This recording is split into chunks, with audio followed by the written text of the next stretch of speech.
Time now for the evening rush. The city of Albuquerque is benefiting from the state's record-setting capital outlay package.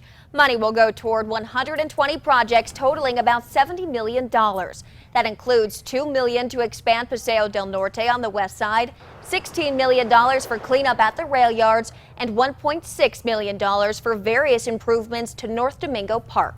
Still no word on the condition of a person rushed to the hospital with critical injuries this after an explosion in northwest Albuquerque. AFR says this afternoon 3 workers were injured while doing work in a neighborhood near Unser and Ladera, the 2 others sustaining non-life-threatening injuries. They say the explosion was caused by a malfunctioning asphalt torch.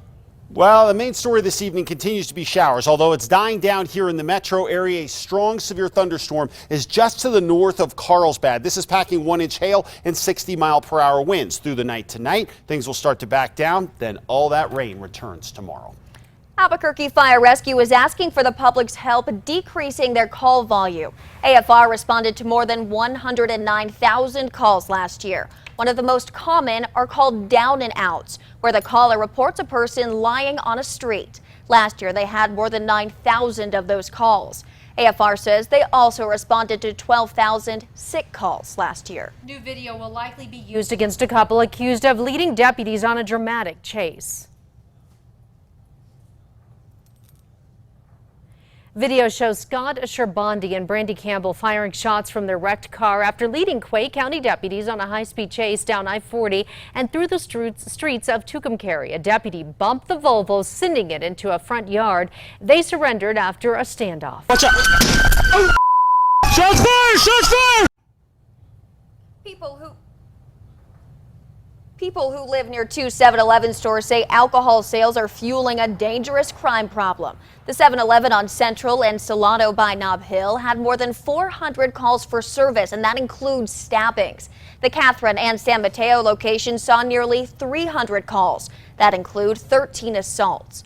Residents are circulating a petition to stop the transfer of the alcohol license to new ownership. New signs going up encouraging people to donate to the city's homeless housing voucher program. These orange signs replaced the Mayor Richard Berry era blue 311 signs. The blue signs had people call 311 to donate to local service agencies instead of giving money directly to panhandlers. Now the money donated will go toward housing vouchers. The city says it is bringing golfers back to courses through advertising and renovations. In fiscal year 2018, courses saw their first increase in years by nearly 3,500 rounds. The city is also adding new activities to courses like fling golf and are offering deals for the summer months.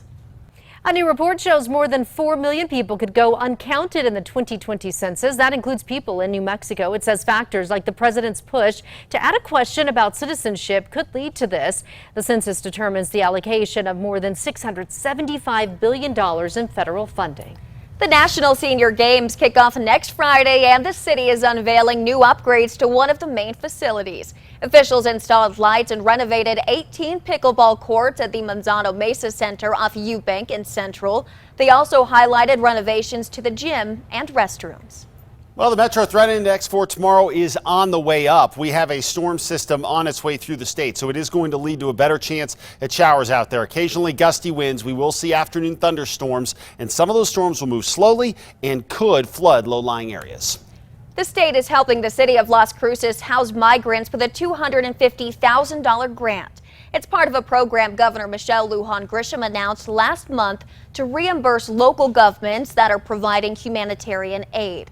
About 8,200 migrants have been brought to Las Cruces since mid-April. The Santa Fe School Board is voting on a plan aiming to stop students from vaping. The board voting on a resolution that asks school districts across New Mexico to lobby lawmakers. They're asking them to support raising the age for buying tobacco products, including e-cigarettes, from 18 to 21 years old. Construction in downtown Albuquerque could affect your morning commute. Major work is being done on Broadway from lead to iron. It's part of water and sewer projects. Also, Broadway at Avenida Cesar Chavez is closed until crews can repair a water line break. Wes Studi will be the first Native American to receive an honorary Oscar. It will be presented to him at the annual Governor's Awards in October. Studi, who lives in Santa Fe, is best known for his roles in The Last of the Mohicans and Dances with Wolves. On Twitter, Studi says he is deeply honored and humbled by the award.